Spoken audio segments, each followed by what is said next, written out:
Well, it is officially 10 o'clock, so we're going to go ahead and get started. You'll notice that we are recording, so if you enjoy this panel and think your teammates could get something from it, feel free.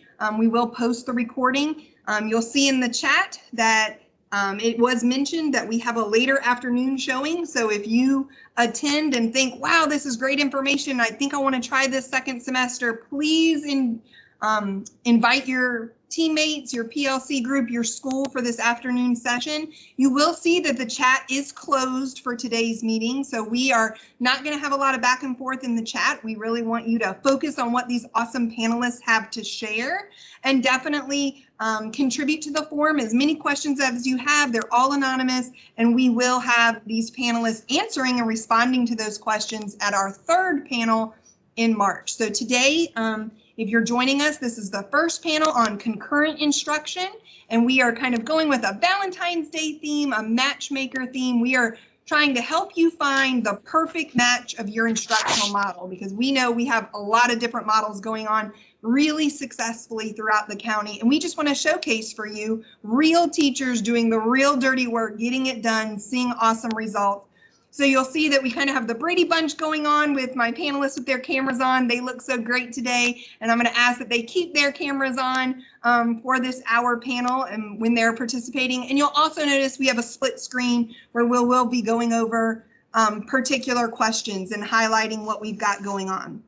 So with every good meeting, we want to start with some norms, some rules for matchmaking, if you will. So we're going to ask that there not be anything in the chat. Use the form. Keep your video and your sound off if you are joining us as a participant. Of course, if you're a panelist, we want you to keep your video on, and feel free to turn your mic on and off depending on what you've got going on in your classroom.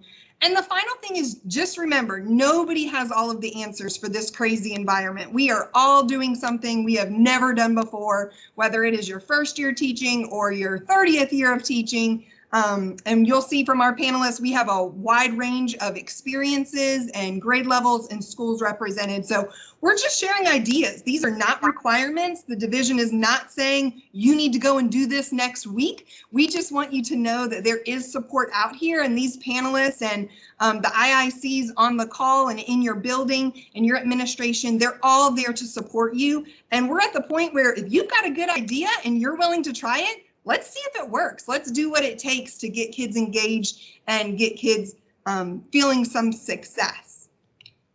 So the purpose of this is just to share experiences, share solutions, hopefully alleviate some anxiety, alleviate some stress. You'll hear the overarm sentiment of we felt like we were losing our kids and we needed to do something different to get them. I don't want to steal their thunder, but I think you'll hear from these panelists that they are, not necessarily doing it perfect or an expert at it, but they're doing something, they're trying something. And that's really what we want to go over today. So if you're here, you're already at the top of your game, you're wanting to learn more, you're interested in something different. And that's what we're going to focus on today. Not the problems, but opportunities and possible solutions. So we're just going to come at this panel with an open mind and a positive attitude and hear from your colleagues. Because like I told them, teachers want to hear from teachers. They want to see what's really going on in other buildings. So without further ado, I want to shout out to you these brave educators that were willing to come on this crazy panel and share what's going on in their small piece of the world, their classrooms. So you'll notice we have teachers from all across the division and every single grade level.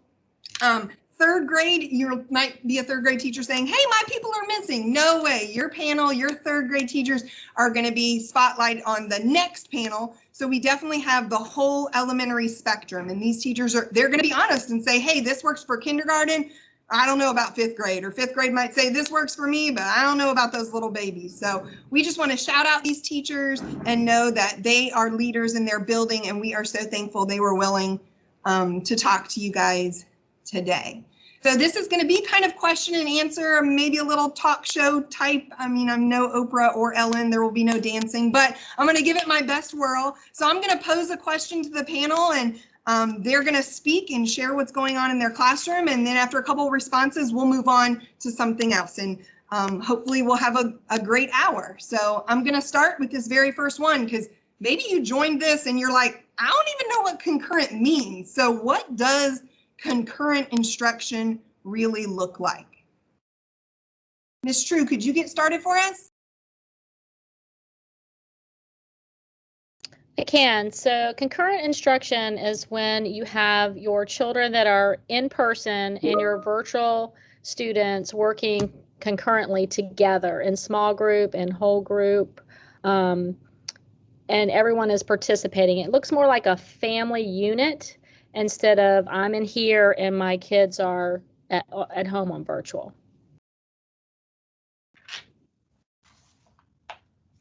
For sure, that family is important. Cindy, did you want to add to that? How did it impact your classroom community?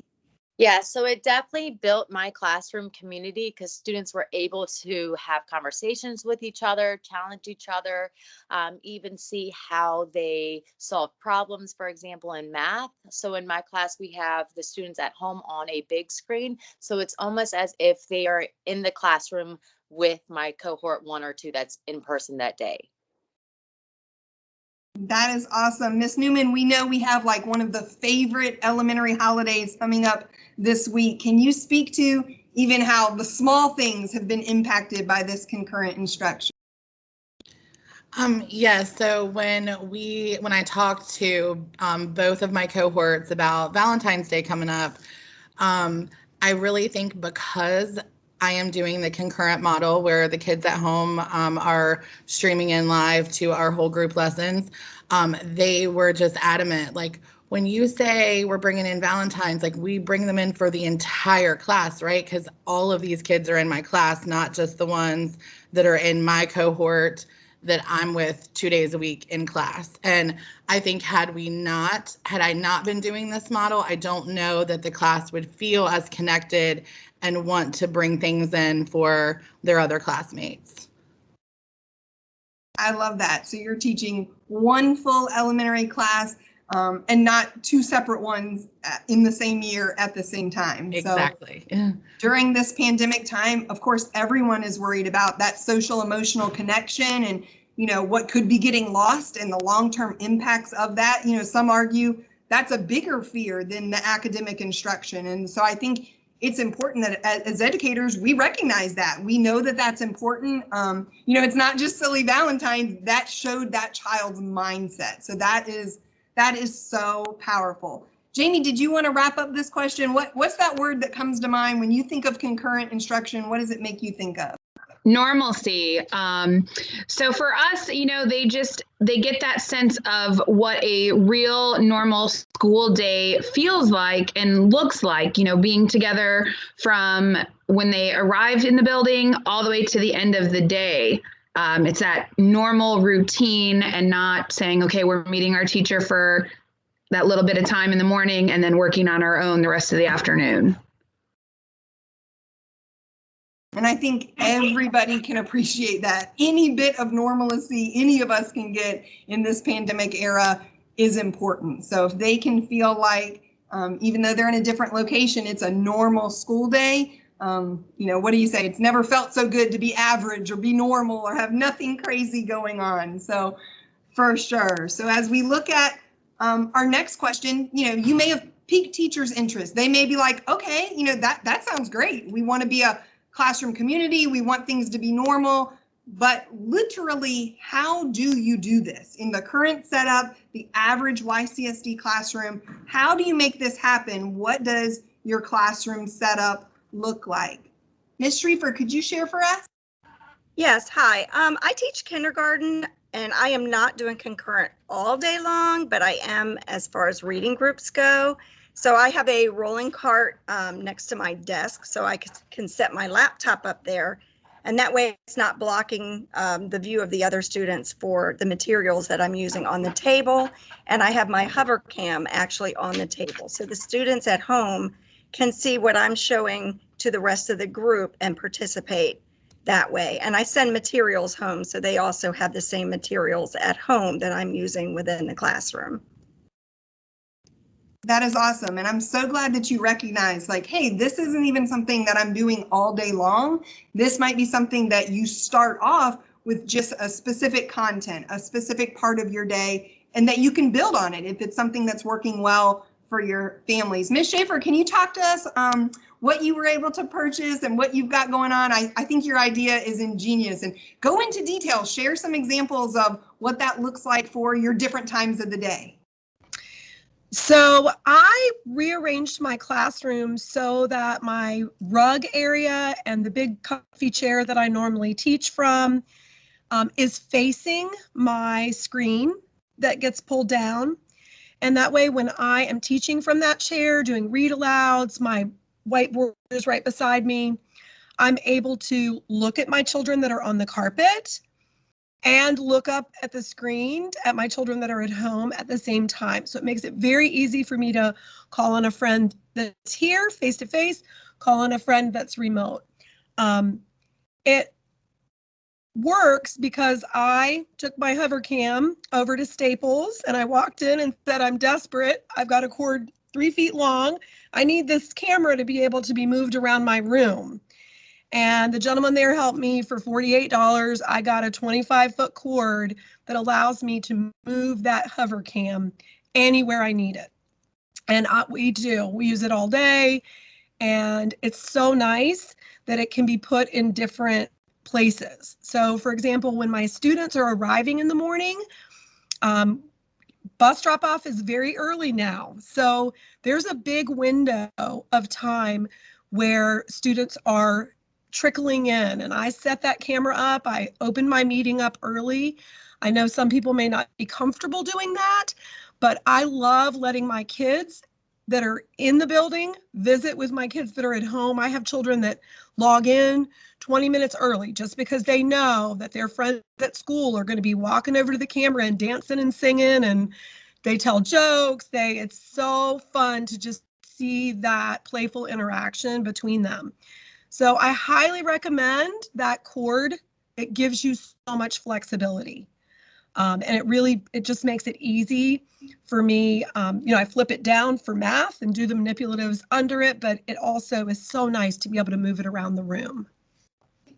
I love that. And I honestly, today has been a whirlwind. I can't even remember if I introduced myself, but when you said my friend, it reminded me because I am a secondary IIC. My name is Stephanie Bean and I work at Grafton High School. I love the my friend thing. We do not do that at the secondary level, and it is so sweet in your response. But I think your examples really showed how you've really forged those friendships amongst your friends and that they are really building a relationship. And I think, maybe you're not at the point where you want to spend that amount of money on something for your classroom. I feel you. I get you. And we have some other panelists that are going to share other alternatives, maybe some cheaper alternatives on the teacher budget. And maybe you're not at the point where you want to log in 20 minutes early. This whole panel is just doing what fits you, your personality, your classroom management. We are just sharing ideas. Take what you love and let go of the rest. So thank you, Ms. Schaefer, for sharing. That is awesome. Ms. McDonald, can you talk to us about how you use your classroom setup with some of your math instruction? Wait, you're on mute. It wouldn't be an online meeting if I didn't say, wait, Yep, you're there on we go. mute. I was the first one. Yep. So we decided that we didn't know how we could cover all of our math, as many of you are probably experiencing that problem. So we have it set up just like many of the other people have discussed, that the people at home are up on the big screen during this. And one of the things we've really enjoyed doing is bringing them together is that they actually even write questions for each other with the different math topics that we're doing, and then they solve them together, and then they check each other's work. So bringing in that community that everyone else has talked about, that we are just, we are one class, and that's one way of doing it through our math work. I love that. I think that's, probably a very typical traditional partner work in math, working together, collaborating. We don't want to lose those 5 C's in this online environment. It's still important that we have that collaboration amongst our students. So that's a very good way to keep them collaborating. Ms. Drew, did you want to share what you've got put together, and I think that'll lend nicely. Then I'll share in the chat the different visuals, because what Miss True is going to explain, when she explained it to me, I was like, what? But when she added her pictures, it made sense. So listen to her really affordable idea and see what works in her classroom. So my team, what we do, because the entire second grade at Grafton Bethel joined with me to do this, and we started October the 19th when the kids came back. We took a stand that we purchased from Amazon, and our PTA was gracious enough to help us with that. We took a stand and we turned it around and we put our laptop on the stand, and it faces the iStation. So the kids at home see exactly what the kids in the classroom are seeing up on the big screen. And then we took a $9 cord from Amazon and we hooked that to a student station from the back that the kids aren't using. And we made it so that we could see our students at home as well as our students in class. And when they come to small group, we make it so that the other kids can see each other in the group, and everybody participates right along with them, just as if we were sitting at the reading table together. So it's really a $9 cord, and getting the monitor from the back, hooking it to the YCSD laptop, and you can see it. An old TV works just as well, but everyone can see everything exactly as it's going. The kids don't see each other until they come to the group, and then they can see one another. But my kids have become a family this way. It's just such a connection. That's fantastic. And at this point, if you haven't tested out a second screen, it is life-saving just to have that extra workspace.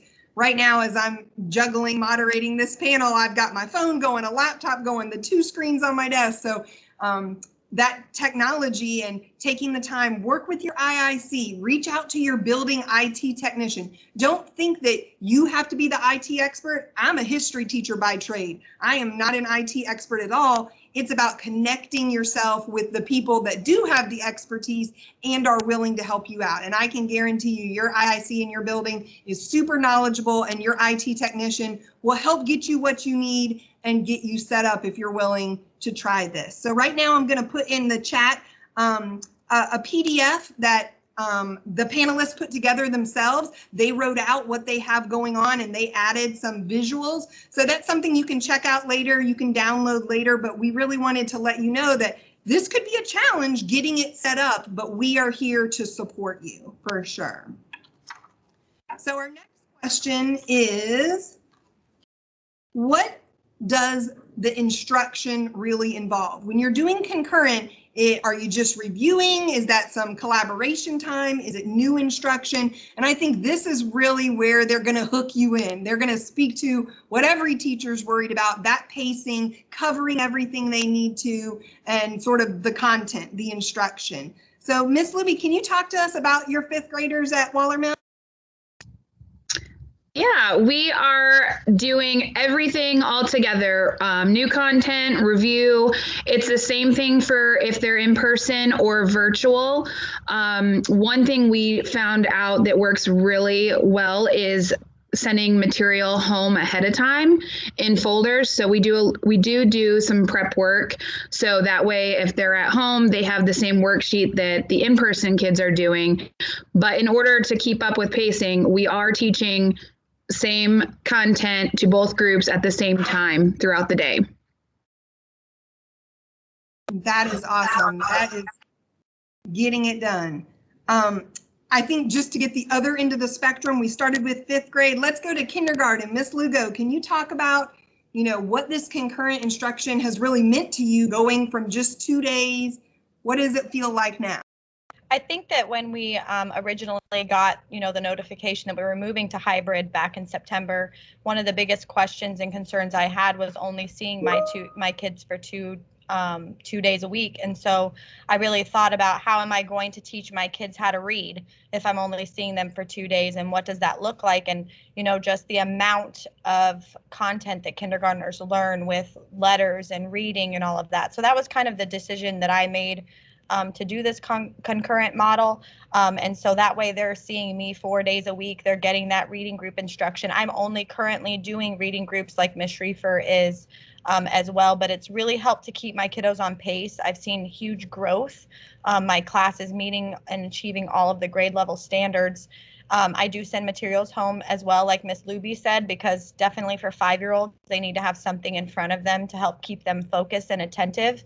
And then what I've also noticed is that when we do these switches to virtual, my class has a seamless transition because they already have those materials at home. They're already used to doing it on the computer when they're at home. So everything just continues as normal when they're at virtual as well. And so I mean, the amount of growth is huge. They're where my other classes that I had 5 days a week are right now. And so I was just really glad that I chose to do this and keep them on pace with all of that. And that is the word that really gets the teachers, right? Growth. That's what we're all in this for. We want to see our students grow. So this sounds great, but what happens if a student doesn't log on? What happens if a student doesn't participate while they're home? How can you problem solve that? How can you combat that? Ms. Schrieffer, can you share what you do in your classroom? Yes. Honestly, we don't have that huge of an issue with that. I have a button on my Canvas page that links them directly to our small group meetings with the schedule right on the page so the parents can see what time they need to log in.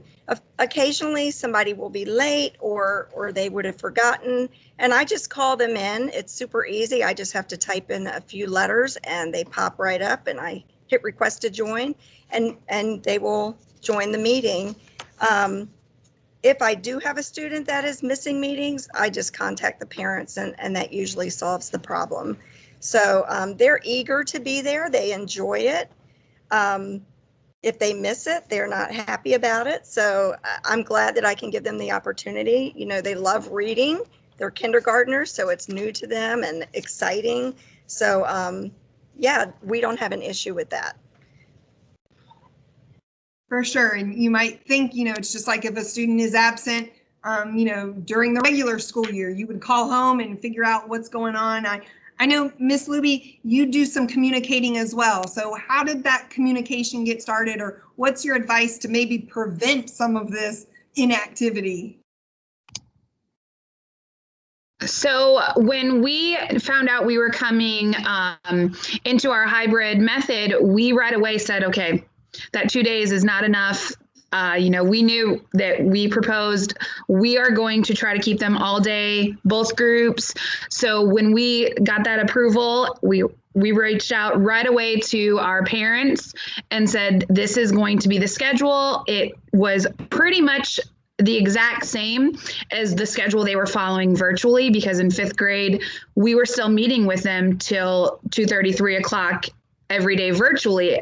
So we just said, we're following the same schedule with these minor little tweaks for hybrid, sent it out to parents, made copies, put it in the communication folders for students to have on hand. It's, you know, on the Canvas page where they can see our schedule. So nothing truly changed, and parents were really, really responsive to it. They were excited that their student was getting to spend time with their teacher all day, you know, for those 4 days out of the week. So communication with parents right away was wonderful.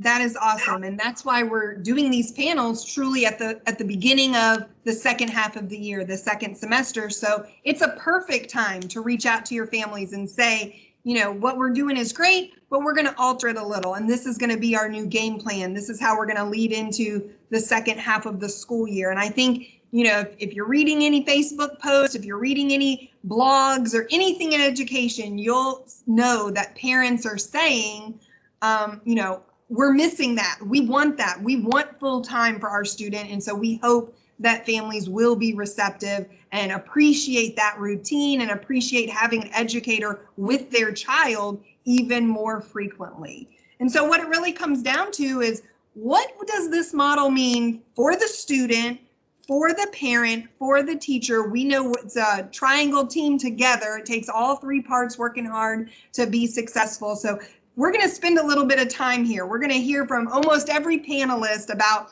what they really feel like it means, different expectations and responsibilities to make this model work. Ms. Newman, do you want to start for us?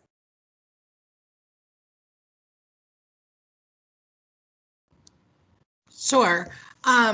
So when actually back in the summer, when I was, kind of thinking like, what is the school year going to bring? And then we started virtually, I kind of thought, okay, at some point we may, go hybrid, and I didn't really know what that meant. And then when we found out that that's in fact what we were going to do, I just kept thinking to myself, like, how is this going to work? I'm already putting in more hours than I've ever had in my life, of teaching, than my teaching career up until this point. So how am I going to do this? How am I going to find enough hours in the day to do this? And I kept thinking about the Canvas pages, and like, I'm going to have 2 separate Canvas pages, like cohort 1 and cohort 2. And how is this going to work?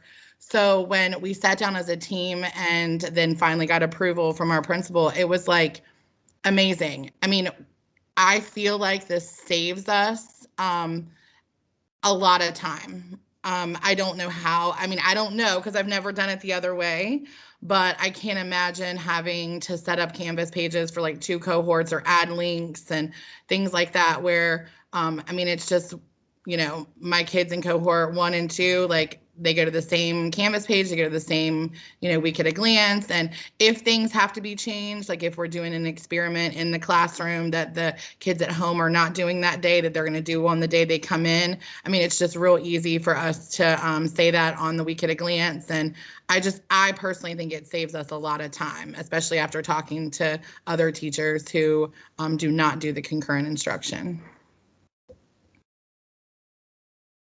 For sure. And I think, from the teacher expectation, just managing those Canvas pages and the due dates and the flip-flopping, and it would be a lot. And this model eliminates all of that. Cindy, can you talk to us about what you do with your 5th graders?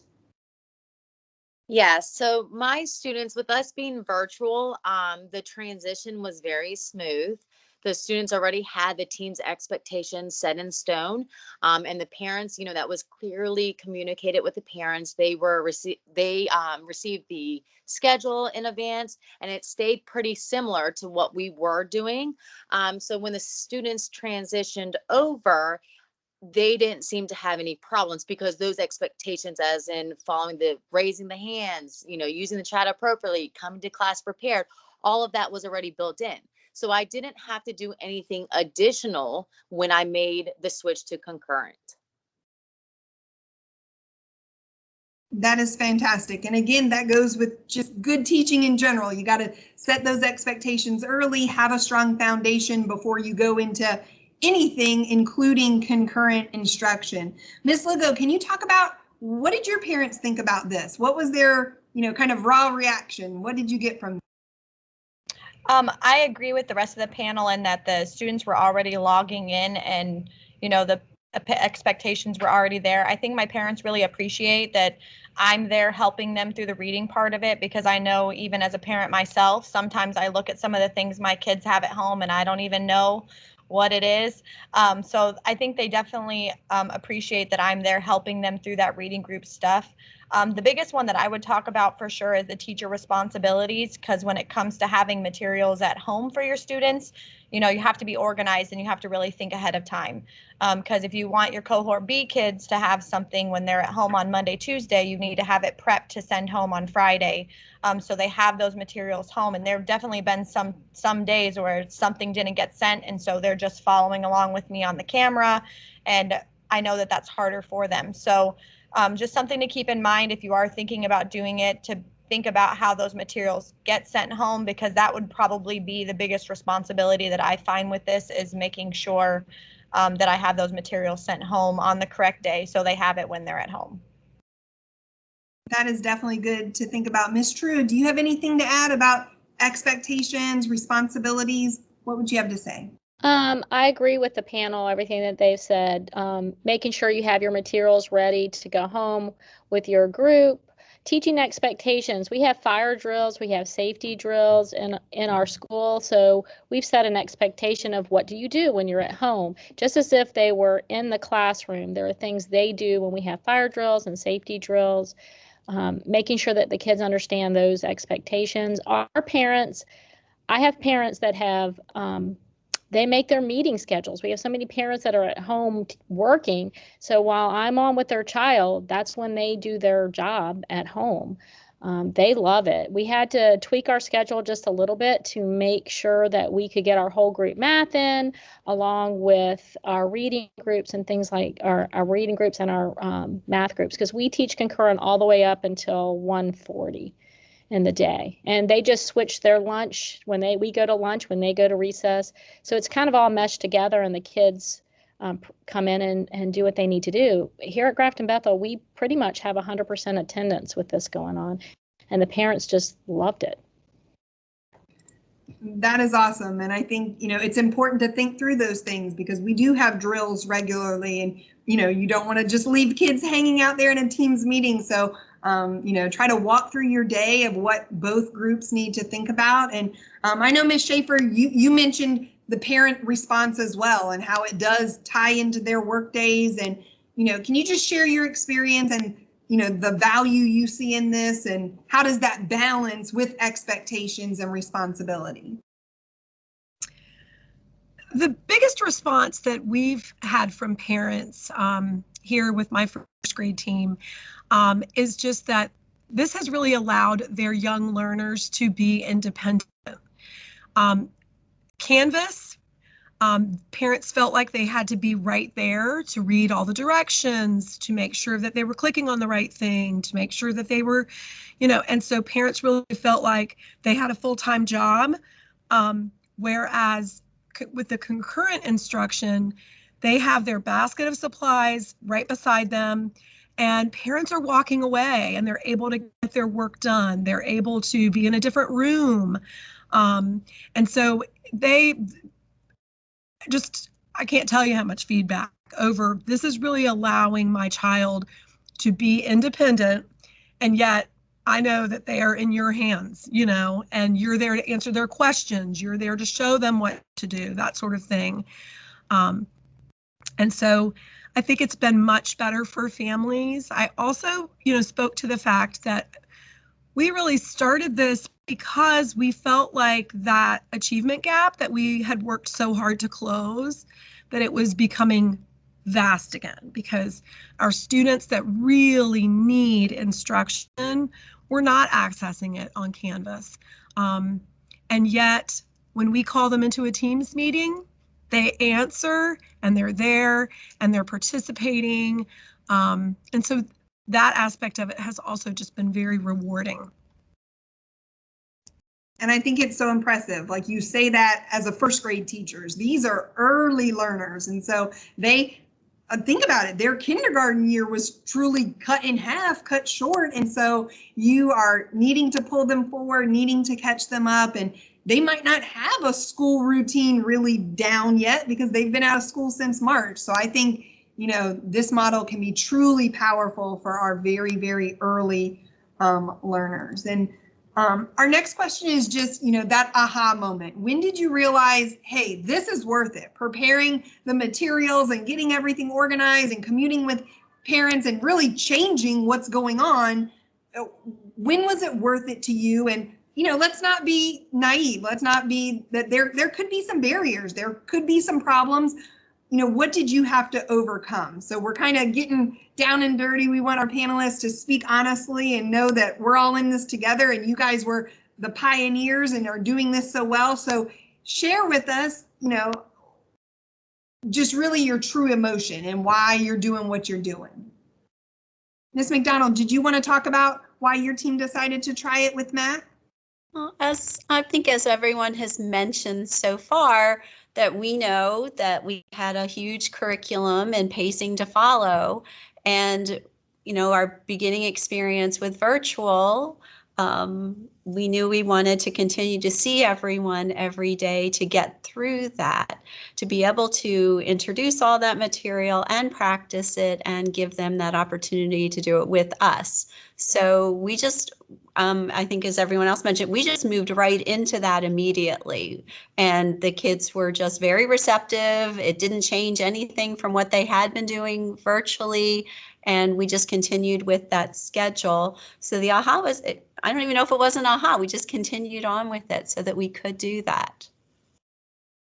Awesome. Ms. Schrieffer, did you want to talk about, some of the barriers? What has been like, oh man, just having to overcome? Yes. Well, with kindergarten, they're not quite as independent as some of the other students. So, we have to depend on the parents also to come and get the materials that they need. And sometimes their materials aren't picked up. So basically, I will just share what I have on under my hover cam for those students not at home. And I do reach out to those parents and express to them how important it is that they do come and get those materials. But even without their materials, they are able to participate. They are learning just by being there and hearing what we are doing and participating. And also I know it's tricky, especially with the little guys, that they have trouble maybe concentrating or being distracted at home. But even with those barriers, I definitely see a lot of benefit meeting with these children. If it's a big concern, I talk to the parents, but honestly, it hasn't been that big of a concern, maybe with one or two students occasionally. But I also wanted to add that one of the things that's helpful is with the parents listening to our instruction, they are hearing how we teach things to their students. And so then when they need to help them, they know what to say to their students instead of, I don't know how to help my child read, and trying to get them to sound out the word spaghetti when they really can't do that. They hear what I say to the student to figure out those words. So that is very helpful also. So even with the concerns, it's definitely worth it for me. Oh, I love that, because the only experience I have with elementary is having 2 elementary age sons myself, and they will bring stuff home and I'm like, I don't even know what this paper is talking about. I don't even understand the direction. And that's powerful. K through 12 is that we don't just have family support. We have families sitting in our classrooms. So they are seeing the hard work you're doing, but they're also hearing the verbiage that you use, hearing the cues that you use, and hopefully what do you see on Facebook? The jokes about the different types of math, and when all the kids come back from virtual learning, we'll all be doing math 10,000 different ways. So I think that is an incredible point, is that the families are definitely your partner in education during concurrent instruction for sure. Ms. Schaefer, did you want to share kind of your one-liner? What do you think this extra face time, what does it mean for you, this concurrent instruction? I'm drawing a blank on my one-liner. You said it gives me a bigger bang for my buck. And I was like, yeah, that every teacher is up for that. It does give me a bigger bang for my buck. And if I can add, in this pandemic, right, all across the county, teachers are having to quarantine, not because they're sick, but because they've been exposed to someone who's sick. And I have a teammate right now who 3 weeks, because of family members having COVID, and she hasn't caught it yet. She's teaching from home, and it's been a flawless transition for her students. So there is a sub in the room, but the sub's not teaching. She's teaching her students. The sub comes in, logs in, pulls the screen down, pulls out the supplies, and she's on the big screen, and the kids in the classroom are looking at her just like they would be at home. So they're still getting that awesome direct instruction from their teacher. So that's my aha, is realizing that this allows for such seamless transitions. If someone does have to quarantine, it's another just beautiful side note to why this is so powerful. For sure. So Ms. True, I know a lot of our parents are worried about that screen time. Some educators, they're they're worried. Their kids are in front of screen, and we commented on somebody's blue light glasses before the panel even started. And we can see in several of your glasses that reflection, the glare of the screen. Can you talk to us? Because I thought you made such a good point. Tell us about screen time. So I think there's a huge difference. And if you research between bad screen time and good screen time, our kids I had a parent, so my aha moment was when I asked about that question, how do you feel about them being on the computer so long and doing different things? And the parent actually said, there's a difference. I would much rather him be on that computer, listening to you, learning, engaged, doing rigorous activities than watching TV and playing Fortnite at home while I'm trying to do my job.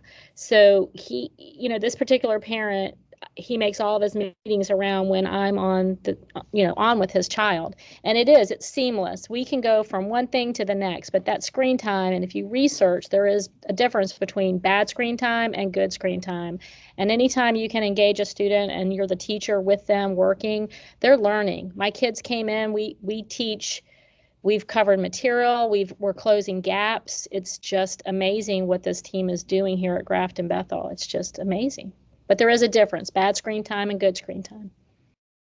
For sure. And you mentioned the kids, the different technology skills that they'll need to manage the, different apps that you're using. If you're using, Epic Books or Raz Kids or whatever you've got going on, IXL, that when they're with you in the classroom, you're able to practice it with them. But then when they're at home, because you've had that practice time, they're able to keep up with you. And I think that leads to the bigger point. When we worry this year about what kids may be losing, I think we've got to change that thinking. Think about what they are gaining. And I know that is cheesy to say with the grit and determination, but let's be real. Like kindergarten or first grade, they didn't know how to log in and join a Teams meeting and mute them.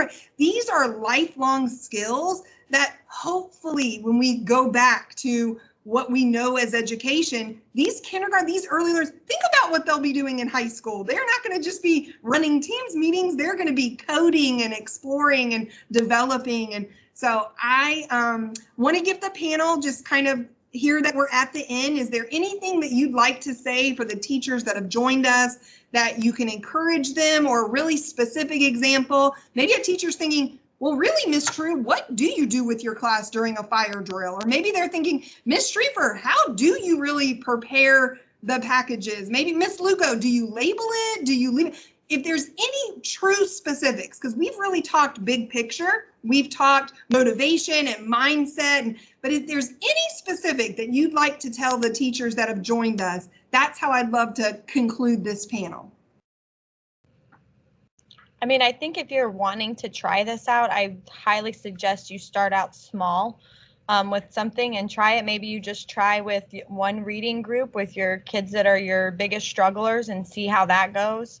And then that will help you too when it comes to the materials, because then you're only kind of getting your feet wet with one group of materials and what does that look like and what do I need to prepare. And it's really just thinking about what goes home on Tuesdays and what goes home on Fridays. Those are the 2 days that are kind of ingrained in your brain. And so, I mean, I'd highly suggest, I know how scary it has to be, because when I was even thinking about it, I've never done it before. I didn't know what it would look like. But start out small, start with one group, try that out, see what materials look like for that. And then maybe if you get comfortable with that and it goes well, then you can add another group, or maybe you add the rest of your groups. But that's a great way to try to do it instead of trying to jump all in. I agree with her wholeheartedly. We know that the slow always wins the race, if you think about the hare and the turtle. So start out slow and understand that you have those children in your classroom. You can start out just by teaching them some of the skills they're going to need to know, how to toggle between pages, how to open a benchmark book so that they are on the same page with you. Small skills. These kids know a lot about technology already. They're coming from iPhones, iPads, at home, how do we turn on the TV? It's all digital and different things like that. So start out slow. But don't be afraid to try something new. And, we have bad days that this didn't work, that didn't work, but keep on trying, be gritty about what you're doing, and ask for help if you're not sure. Yeah, I just wanted to add that I know when we first started, the first 2 weeks were very hard. I'm going to be honest. I felt like, oh my goodness, I'm like attached to the screen, but then I've got like babies, 5th graders in front of me. Like, what am I doing? Like, is this going to work? And we just kind of pushed through it. And I would say now the good days definitely outweigh the bad. So if you start and it doesn't go great at first, just keep trying. And it may be you need to fix some things, or maybe it won't work for every subject. But like they've said, just give it a try. And I think for the most part, something concurrent will work for your class.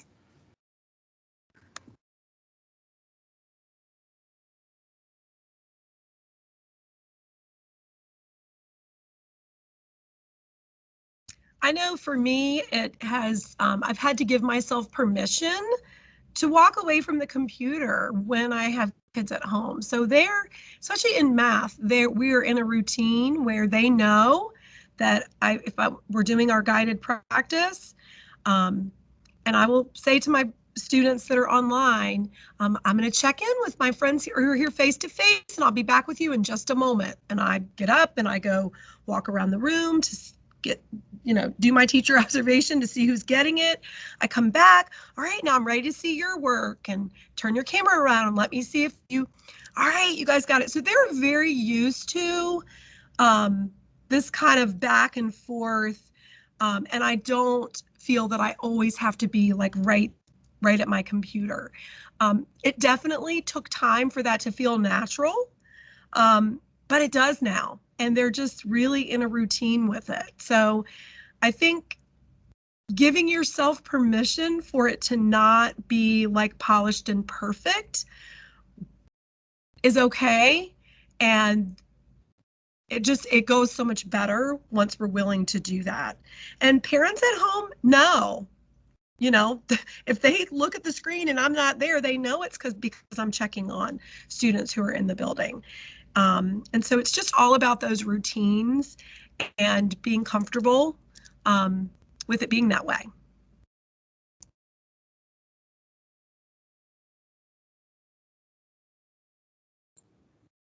I think that is maybe a perfect place to end, because I think that is important to acknowledge that we don't want to take you away from the group that is in person, that is important time, that they are finally in the building and that excitement and they are finally with their teacher. I think it's awesome that the panel has recognized the first couple of days you try it, it may feel that way, but you are working to a new routine. You might not remember it, but it took you years to be comfortable in your craft of traditional teaching. So it's going to take you some time to get comfortable with this. And I almost encourage you to talk out loud, talk your thinking out loud, explain to your class, okay, just like she said, now I'll be right back. If you have a question while I'm visiting our friends in class, raise your hand in the Teams meeting. Speak more, explain more to both groups what you're doing, and then it will be successful over time. So you have seen lights in my office have gone out. That means I have been sitting at this desk too long. I'm sure you all can understand. So I just want to say thank you to our panelists. Being brave enough to even come on the panel is crazy enough. Thank you for all of you that have joined us.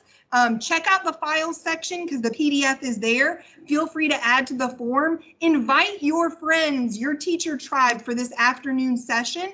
And understand that on the 24th, we're going to have a completely different panel talking about a completely different instructional model. So if you listen to this and you're like, maybe I'm not completely sold, please come back on the 24th and then join us again on the 3rd for some more question and answer. We want you to feel supported, and you know the famous quote, be brave enough to fail at something new, right? You got to try it. You got to figure out what works for you and your students. So thanks again. I hope you have a wonderful Wednesday.